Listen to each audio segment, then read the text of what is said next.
para menteri, para wakil menteri, para kepala badan.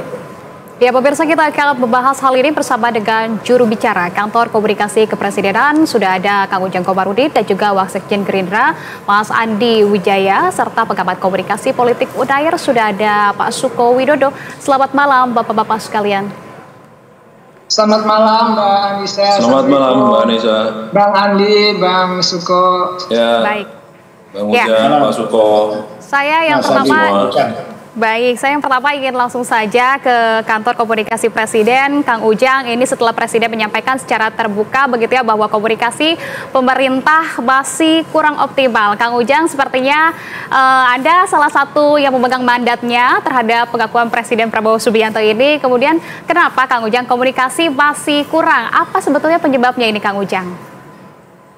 Ya, kalau kurang kan wajar ya. Tidak sempurna, tadi Pak Presiden katakan kurang intensif, lalu juga bagian daripada tanggung jawab dari beliau. Ini kan menjadikan bahwa beliau seorang pemimpin yang humble ya, yang berjiwa negarawan, bahwa sejatinya apa yang menjadi kekurangan di pemerintahan diakui secara spesifik. Apapun itu tentu pemerintah punya kesempatan untuk bekerja lebih baik lagi. Yang ingin kami sampaikan bahwa apa yang disampaikan Bapak Presiden adalah komunikasi yang betul-betul terbuka, ya, betul-betul sampai kepada publik, betul-betul disampaikan dengan clear, dengan jernih, dengan objektif, sehingga apa yang menjadi capaian dari Bapak Presiden, apa yang menjadi capaian dari pemerintah itu betul-betul terkomunikasikan dengan baik kepada rakyat Indonesia.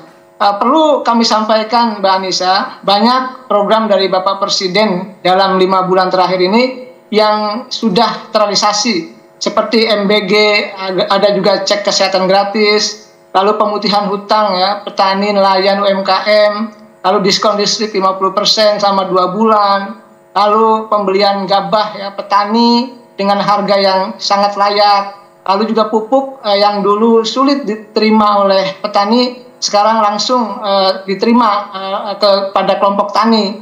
Lalu juga diskon pesawat, tiket, lalu juga tol, ya itu juga diskon. Dan jangan lupa juga ketika Natal dan Tahun Baru juga berjalan dengan aman dan damai. Dan kemarin kita juga menyaksikan bahwa Idul Fitri, lalu juga mudik, itu juga sangat lancar dan harga-harga barang sembako juga sangat stabil.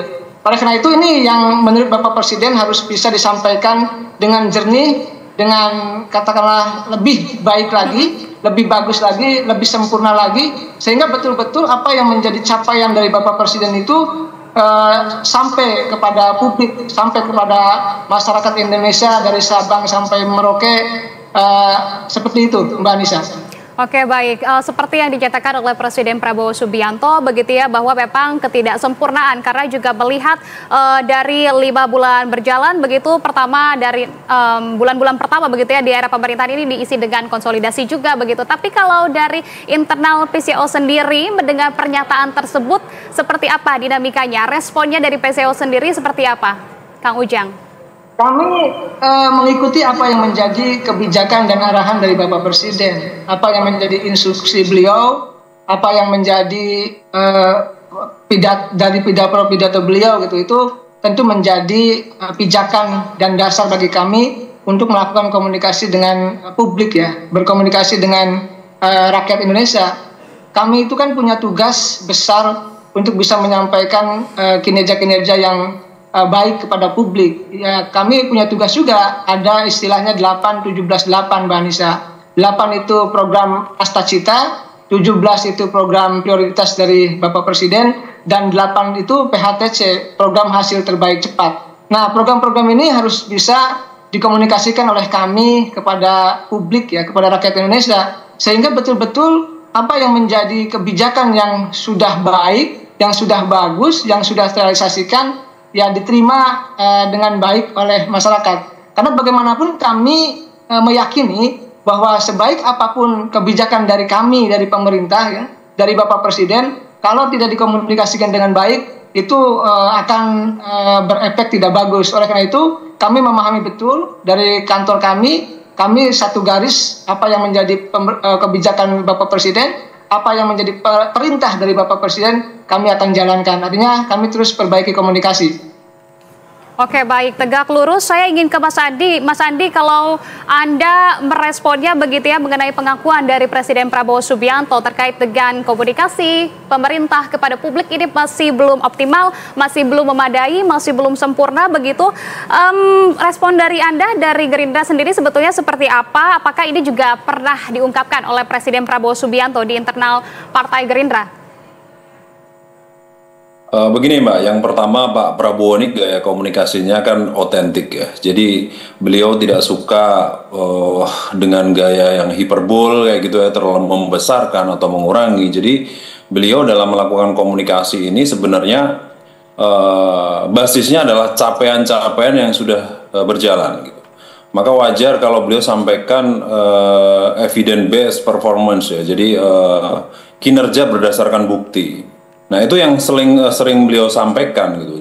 Jadi beliau sampaikan terkait dengan kinerja-kinerja yang sudah dijalankan. Ya sebenarnya bagi beliau itu komunikasi adalah dari kinerja itu sendiri, bukan dikomunikasikan ke publik. Jadi biar masyarakat ini memahami atas capaian-capaian yang sudah dijalankan oleh pemerintah atau oleh beliau sendiri gitu. Jadi misalnya begini, waktu memimpin Partai Gerindra juga beliau tidak banyak memberikan rencana-rencana ke kader atau ke publik, tapi tahu-tahu memang prestasinya terus berlanjut naik gitu dari pemilu ke pemilu. Jadi capaian kursi di DPR misalnya. Ini salah satu contoh saja Mbak gitu.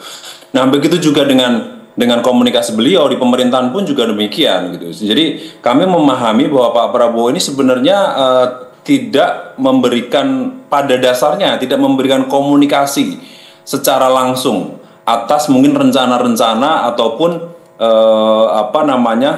program yang nanti akan dijalankan. Jadi beliau sebenarnya lebih mengedepankan target-target, capaian-capaian yang harusnya masyarakat itu bisa merasakan sendiri seperti itu. Namun kan ini mungkin masyarakat tidak sabar ya. Dalam waktu yang sudah berjalan 150 hari ini, masyarakat mungkin kok malah seperti ini ya. Pendapatan negara masih seperti ini, kemudian tingkat konsumsi juga dibilang rendah dan segala macam. Nah, padahal ini kan sebenarnya rangkaian ya dari hulu ke hilir agar capaian pemerintah ini bisa berhasil gitu. Ini kan adalah baru mungkin etapa awal saja dalam pemerintahan, mungkin dalam jangka waktu setahun ke depan, 2 tahun, sampai bahkan 5 tahun ke depan ini kan baru etapa awal gitu. Nah ini yang mungkin Pak Prabowo kemarin juga memberikan program ya, bicara dengan Pimret gitu. Jadi kan ini adalah bagaimana Pak Prabowo agar menjembatani dan direct langsung dari pemikiran beliau, dari program beliau agar tersampaikan secara langsung ke masyarakat bahwa sebenarnya ini yang kami kerjakan gitu. Jadi tahapannya nggak langsung nanti kayak kita punya mukjizat tahu-tahu berubah menjadi sejahtera semua masyarakat Indonesia, tahu-tahu nanti pada makmur semua, kemudian semua program itu berjalan dengan cepat, itu enggak seperti itu. Nah ini sebenarnya basic komunikasi beliau seperti itu Mbak, jadi otentik ya. Yang kedua nggak suka pencitraan juga, jadi apa yang sudah dijalankan jalankan saja. Kalau memang ada kekurangan sampaikan saja gitu. Nah Pak Prabowo seperti itu, bahkan beliau memberikan nilai 6 gitu, mengakui sendiri ya memang kami pemerintah yang beliau pimpin itu sedikit ada terkendala komunikasi, dan beliau mengambil tanggung jawab itu, bahwa itu adalah mengambil alih tanggung jawab yang saat ini menurut beliau belum maksimal seperti itu. Oke, dengan berbesar hati mengambil langkah reflektif begitu ya, karena kita juga tahu Presiden Prabowo Subianto menyampaikan evidence based performance begitu, meskipun minim retorika, namun pada kenyataannya Mas, ini komunikasi tetap sangat penting dalam prosesnya, karena memang demokrasi juga menuntut keterlibatan publik, kemudian juga dalam proses pengambilan kebijakannya. Nah, dan kurangnya transparansi ini berpotensi menurunkan kepercayaan, di samping kinerjanya memang sudah sangat baik begitu ya, sangat luar biasa, bisa kita apresiasi. Saya ingin Pak Suko Widodo. Pak Suko, dalam konteks demokrasi ini, mengapa kemudian komunikasi publik ini penting, bukan hanya di akhirnya saja begitu, hasilnya saja, hasil dari kebijakannya saja, tapi secara prosesnya ini juga perlu disampaikan kepada publik, Pak Suko? Iya, Anissa, fungsi tujuan dari komunikasi politik, komunikasi publik itu kan untuk membangun, pada ujungnya adalah membangun citra dari sebuah kepemimpinan. Apa yang dilakukan Kang Ujang saya kira sudah detail, tapi menarik dari yang Mas Andi tadi katakan. Sebenarnya Pak Prabowo di dalam catatan saya itu terlihat bahwa ada otentik di dalam cara berkomunikasi, belak-belakan dan sebagainya. Kemudian misalnya saya di terakhir itu menyaksikan secara utuh tentang moderator yang menghentikan tapi beliau memberikan respon. Sebenarnya dari karakter ini, beliau karakter yang sangat komunikatif. Satu catatan yang menurut saya menjadi penting, kalau saya boleh nyarankan adalah model one way communication yang itu bentuk pencitraan ini harus dihilangkan. Karena saya lihat Pak Prabowo pun juga memberikan peluang untuk dialogis ya di dalam komunikasi. Komunikasi itu kan reciprocal, nggak bisa dalam misalnya dia jalankan program MBG atau apa, ini bagus semua misalnya. Tetapi dalam prinsip dasar komunikasi itu adalah equal terbaik dalam komunikasi itu adalah kemampuan mendengarkan suara yang tidak berbunyi. Dan ini saya kira kantor komunikasi kepresidenan harus mensupport gaya otentik Pak Prabowo itu, dan karena beliau kan pengen apa adanya, kemudian evidence based, bukti-bukti itu. Nah, suara yang dari publik ini yang sampai terakses ke ruang Pak Prabowo itu yang saya kira terputus. Itu yang saya kira harus dilakukan sehingga tidak ada lag antara presiden dan masyarakat, karena proses mediasi komunikasinya menjadi tidak jujur atau tidak transparan. Jadi sebetulnya potensi Pak Prabowo sebagai seorang komunikator yang belak-belakan itu potensi bagus untuk dikelola lah pasti dalam tata pemerintahan semacam itu. Yang kedua, perlunya audit komunikasi publik sehingga apa yang disampaikan presiden itu apakah sama dengan yang didengarkan rakyat. Ini problemnya semacam itu atau sebaliknya. Nah, proses two-way communication itu yang saya kira harus dikelola dengan baik. Oke, baik. Saya ingin tangkap aja dari Kang Ujang. Kang Ujang tadi disampaikan oleh Pak Suko begitu ya, kemudian untuk PCO ini dapat mensupport begitu ya, karena gaya komunikasi Presiden Prabowo Subianto, kemudian evidence based performance, dan juga apa sebetulnya tantangan komunikasi yang dihadapi oleh PCO sendiri, agar kemudian masyarakat juga tahu nih Kang Ujang, kendala apa yang dihadapi oleh pemerintah dan juga bisa memahami konteks ketidakoptimalan dari komunikasi dan juga masa transisi, apa tantangan utama yang paling dirasakan dan kemudian dalam menyampaikan pesan-pesan pemerintah kepada publik, Kang Ujang. Ya, pertama tentu koordinasi ya, komunikasi antara kementerian dan lembaga. Ini perlu kami perbaiki karena kementerian dan lembaga itu punya jubir-jubir juga, jubir di kementerian, dan itu jubir-jubir handal gitu, diambil, direkrut dari banyak kalangan profesional, akademisi, teman-teman jurnalis, itu juga sangat mumpuni. Tetapi memang yang harus kami pahami, ya, harus kami lihat secara komprehensif, terkadang memang dalam konteks berkomunikasi ya mungkin ada pimpinan lembaga tertentu yang salah bicara gitu kan, yang salah berkomentar. Ya ini yang tentu menjadi evaluasi kita bersama, bahwa sejatinya ketika kami gitu di pemerintahan sudah diamanahi menjadi pejabat publik, katakanlah ada yang menjadi menteri, wakil menteri, kepala badan, dan wakil kepala badan, tentu cara berkomunikasinya pun berbeda dengan ketika dulu belum dilantik sebagai menteri dan jabatan lain tersebut. Oleh karena itu yang perlu kami perhatikan adalah koordinasi komunikasi, dan itu kami terus jalan, bahkan kami tiap minggu itu selalu koordinasi antara biro-biro humas kementerian dan lembaga, termasuk para jubirnya, dengan kantor kami. Itu kami lakukan dari semenjak kantor kami ada. Yang kedua yang perlu kami lakukan adalah bagaimana mengkomunikasikan kebijakan-kebijakan Bapak Presiden. Bapak Presiden, apa yang disampaikan oleh Bang Andi tadi, betul, gaya komunikasinya apa adanya, otentik ya, orisinil, dan dinilai berdasarkan pada prestasi-prestasi yang sudah dibuat. Tetapi memang kalau kita lihat secara lebih utuh, bahwa terkadang ini yang menjadi celah mungkin ya bagi para pengkritik pemerintah, ada lubang-lubang kecil untuk mencari celah agar ya tadi bahwa komunikasi-komunikasi yang dilakukan oleh masyarakat kepada kami atau kritik-kritik publik kepada kami itu akan kami perbaiki. Lalu yang penting adalah bagaimana memastikan selain bahwa kami itu sampai ya pesannya gitu.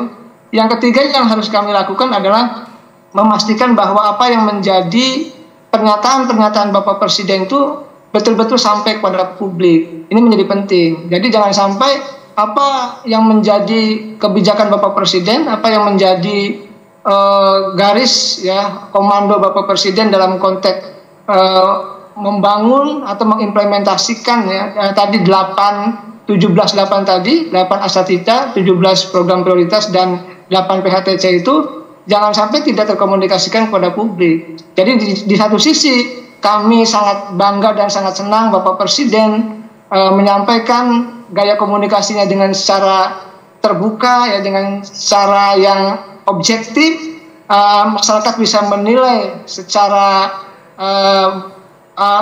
terbuka pula, tapi di saat yang sama memang bahwa apa yang disampaikan oleh beliau termasuk kebijakan-kebijakan beliau harus juga sampai kepada masyarakat Indonesia, seperti itu. Baik. Oke, baik. Ada evaluasi ke dalam diri para jubir-jubir dari kepresidenan, begitu ya. Baik, itu pun akan berkoordinasi juga dengan para jubir yang berada di kementerian. Nah, saya ingin ke Mas Andi. Mas Andi, kalau Anda melihat mengapa kemudian komunikasi ini masih menjadi kelemahan, begitu ya, dari pemerintah, apa yang Anda lihat dari dinamika ini, Mas Andi? Pertama, memang ini tahap awal pemerintahan ya, jadi wajar kalau perlu melakukan konsolidasi, melakukan mapping ya, dan sebagaimana menyusun puzzle kan pasti ada dinamika gitu. Jadi bagaimana frekuensi di internal pemerintahan itu perlu dikonsolidasikan gitu. Jadi wajar, ini pun kantor komunikasi presiden juga baru terbentuk ya di akhir pemerintahan Pak Jokowi kemarin, kemudian dilanjutkan oleh Pak Prabowo. Nah, ini kan perlu ada penyesuaian yang nantinya bisa itu tadi menyamakan frekuensi. Jadi wajar kalau Bang Ujang ini ya bagaimana menangkap komunikasi Pak Prabowo, Pak Presiden gitu. Jadi nanti menerjemahkan ke masyarakat itu agar satu frekuensi. Nah, ini kan pekerjaan yang tidak mudah tentunya ya. Nah, itu yang menjadi pandangan kami sepertinya itu ya, Mbak Anissa. Selanjutnya mungkin juga bagaimana menyamakan frekuensi komunikasi ini dengan masyarakat gitu. Misalnya soal efisiensi. Ini kan sebenarnya diksi efisiensi dengan untuk internal kementerian atau lembaga gitu. Secara global kan sebenarnya realokasi. Nah, ini kan masyarakat tidak memahami sampai situ gitu. Jadi yang dipahami hanya efisiensi aja, padahal kata efisiensi ini hanya untuk kementerian lembaga karena mungkin ada pemotongan dan segala macam. Tapi sebenarnya belanja pemerintahan ini kan ada, gitu. Cuman dialokasikan untuk pos yang lain, gitu.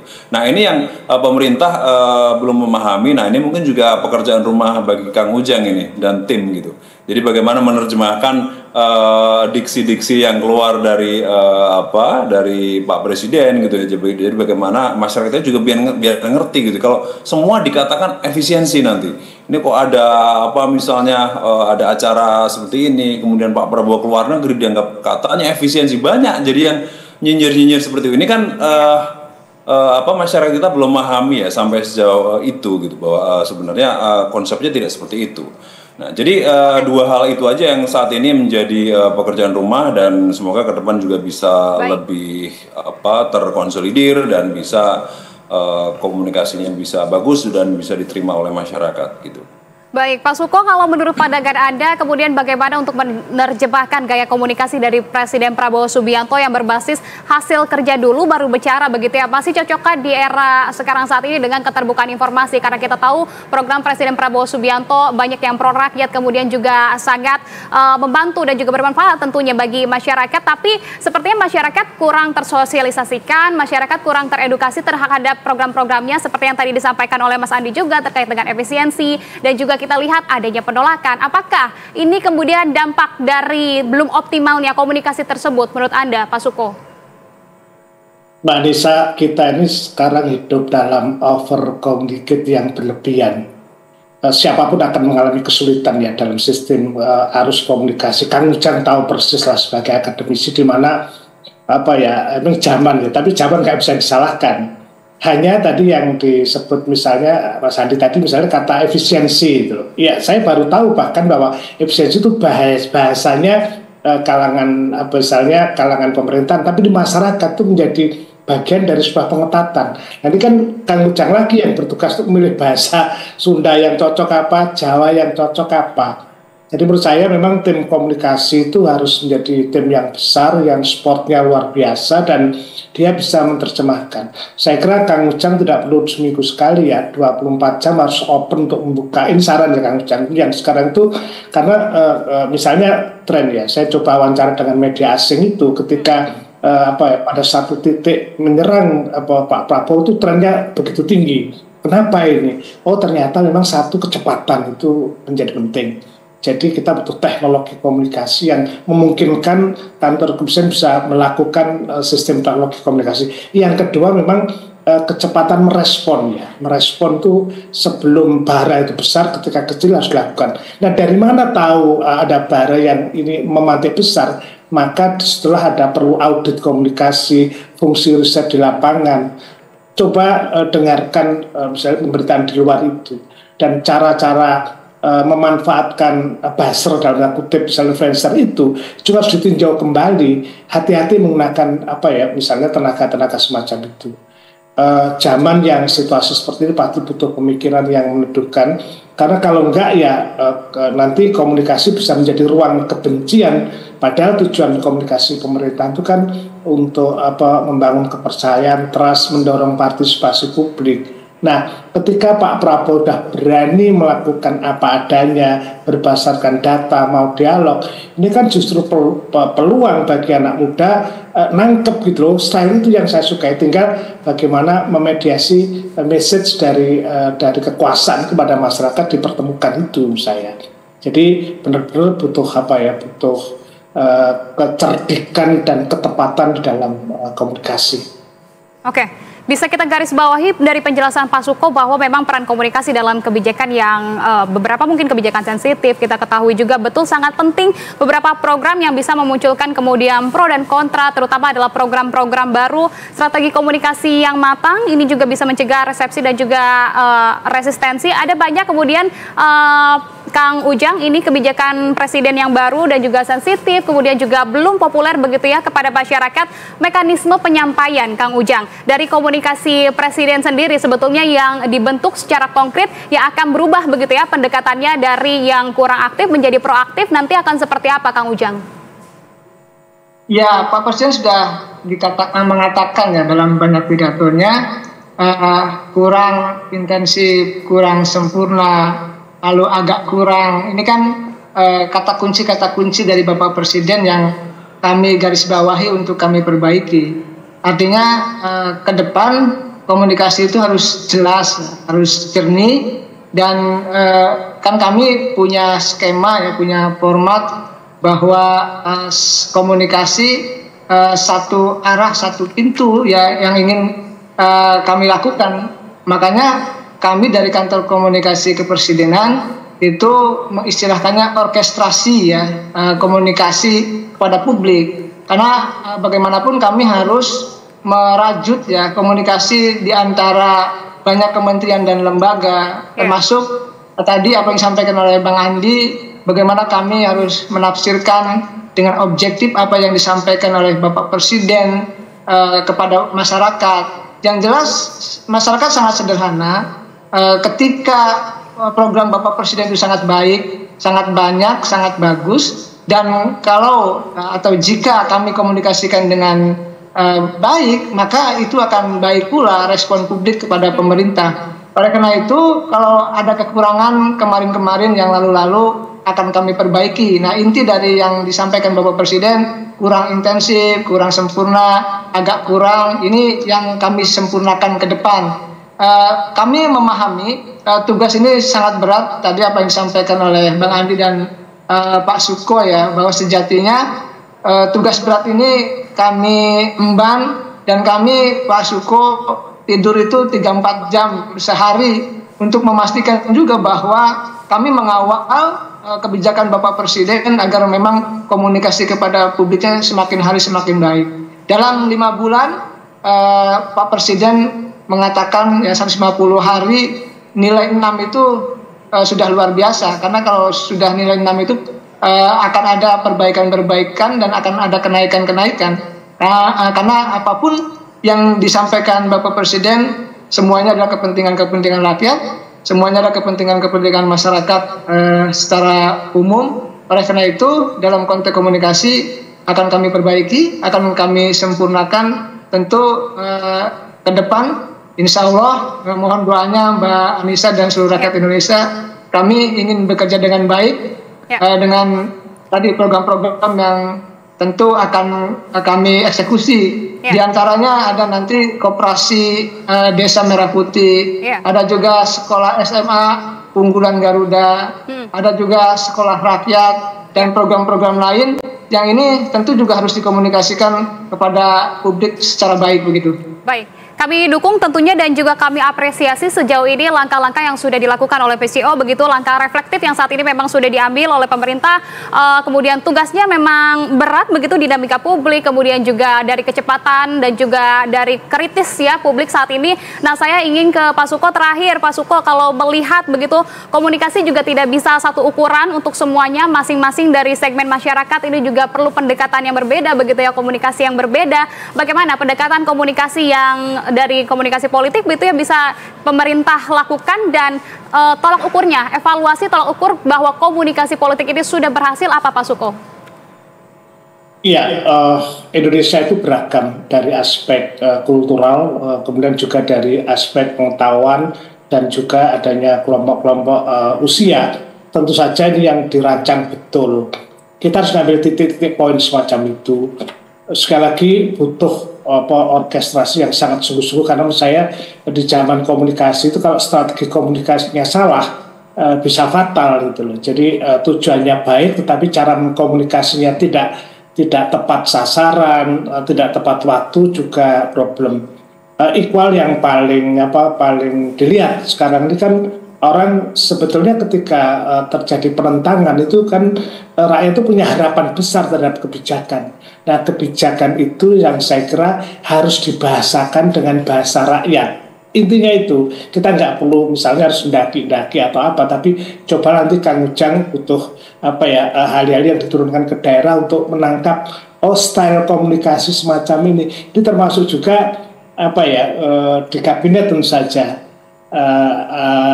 Butuh style komunikasi yang berbeda. Misalnya gini, orang dikunjungi pejabat itu kalau dulu kan mungkin anugerah luar biasa. Sekarang pikir-pikir karena mereka harus kerja dan sebagainya. Lalu apa yang bisa dilakukan cara? Ini soal cara menurut saya, dan itu butuh kreatif di dalam komunikasi. Kalau secara umum saya kira sebetulnya kalau dukungan politik relatif, kalau kita ngitung mayoritas saya kira masih sangat positif. Tinggal soalnya bagaimana mengisi ruang-ruang yang belum selesai. Baik, oke baik. Kang Ujang, terima kasih banyak. Kalau begitu kita akan membersamai bagaimana kemudian pergerakan pendekatan ya yang akan dirubah dari komunikasi yang tidak aktif menjadi proaktif begitu, dan juga Pak Suko terima kasih banyak atas pandangan yang sangat komprehensif. Salam sehat selalu Bapak-bapak. Terima kasih Mbak Anissa, Pak Suko, Bang Andi. Assalamualaikum. Salam Bang. Ya pemirsa, memasuki